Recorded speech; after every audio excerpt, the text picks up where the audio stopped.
In today's cruise news video, two Carnival ships are in dry dock. Somebody has passed away on the infamous World Cruise. Two women were sexually assaulted in the Bahamas, and passengers stage a mutiny on an NCL ship. Let's get into it.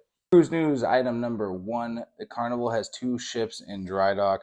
It looks like the Carnival Sunrise is going to be in dry dock from February 1st to March 5th. And then the Carnival Vista, which I believe is the first of the Carnival Vista class, pretty old ship, is going to be in dry dock from January 8th to February 15th. So really not that much longer. I guess the Carnival Vista is going to get the blue, red, and white livery. If you know Carnival, you know they painted all their ships with that new, I like it, the navy blue bottom of the ship. And then the Carnival Sunrise is just undergoing regular maintenance, as well as class work and hotel keep up. So that's the news when it comes to the dry docks. Before I get on to the next cruise news, if you guys like what you're seeing, if you guys like cruise content, please smash that subscribe button. It would mean the world to me. And let's get into the next cruise news. Now on to cruise news number two. On the infamous Royal Caribbean World Cruise, somebody has passed away. And no, it is not one of the TikTokers or influencers. It was an elderly woman. Apparently she was sailing alone, which is tragic that she had to pass away alone. But I'll tell you what, there's no place I would rather die than on a cruise ship. Like, that's me dying happy. So this is a sad story, but at least she was living her life to the fullest, and getting to see these amazing destinations. Deaths on cruise ships really aren't that uncommon. They do happen. I'm not gonna say they happen every cruise, but they happen often enough where cruise ships actually have a morgue on them to store the bodies, to hopefully store no bodies. But in case somebody does pass away and they have to, preserve the body until they get back to port, a lot of cruise ships, I think it's a requirement now that cruise ships do have morgues on them. So kind of a not so fun fact, but hey, it's life, and condolences out to the family. On to cruise news item number three, and this one is truly sickening, you guys. Two women were raped in the Grand Bahamas. Apparently, they were on a Carnival cruise, and they got off in the Bahamas. And if you don't know already, there's been the U.S. Department of State issued a travel warning about the Bahamas, basically saying, hey, be careful. You know what I mean? Like, the Bahamas have had 18 murders this year, so it's really not a safe place to be. But I think there's an idea as a cruiser that, like, hey, the local government wants the money here, so they're going to try to keep things safe, at least around the port. And that seems to really not be the case in the Bahamas right now. These two ladies got off in the Bahamas, and they went to an all-inclusive resort, which is a pretty normal thing to do when you're on a cruise. A lot of times, instead of doing a short excursion, me and other people included will go do a private, all-inclusive resort, third party. It's usually like $60. You get, unlimited drinks, unlimited food, and you get to hang out on the beach and kind of like continue that cruise experience onto land. These two women did that, and they had a nightmarish experience.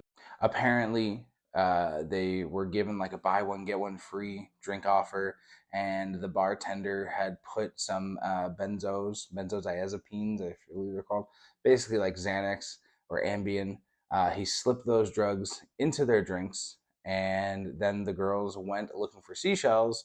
And while they were looking for seashells, another worker there pointed down the beach and said, hey, that's a great spot to go find seashells. And when they went down the beach, that is where the sexual assault happened. Carnival has done everything they can once they got back on board to take care of these women. And also, it seems like the Bahamian government is doing their best to, handle the situation. Two men were arrested and accused of the ones that assaulted these women, and the resort also fired them preemptively. So, really just a sad story, and really just you can never be too safe. You know what I mean? It sucks that it was an all-inclusive resort. It's not like they were going down some dark alley. They were doing something that a lot of cruisers do every time they cruise.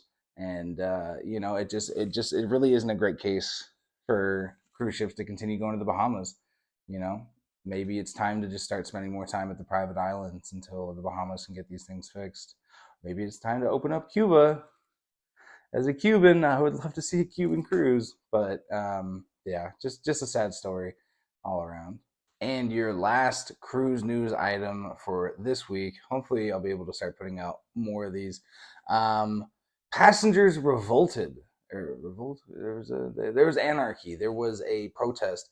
There was a mutiny on the NCL Star.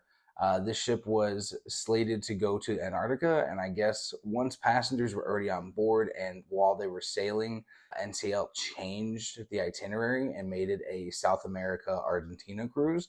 NCL is saying that they sent out an email to these passengers and let them know before they got on the ship that the itinerary was changed. But these passengers are all alleging that that is not true and that they found out while they were on the ship. A group of passengers stormed guest services and demanded answers and refunds, and NCO really didn't have anything they could say to them.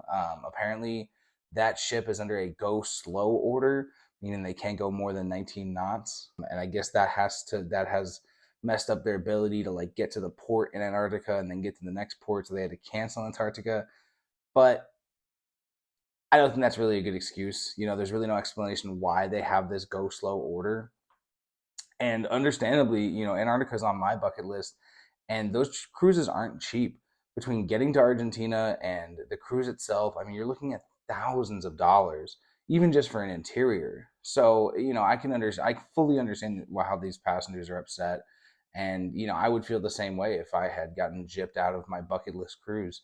Some passengers said, like, hey, I'll never be able to afford to do this again, and now I'm not going to even get the experience that I paid for. So I think NCL really does have some things they need to answer for. I don't blame these people for being upset. All right, guys, that's it for news cruise. Cruising for a bruising, newsing for the cruising. That's it for newsing for the cruising today. If you guys liked what you saw, please smash that like button. Please subscribe. I will be putting out more content like this, more tips and tricks, and I do have a vlog that I will be posting as soon as I get back from my vacation on the NCL Bliss. So if you guys love cruising content, please smash that subscribe button, and I'll see you guys in the next one.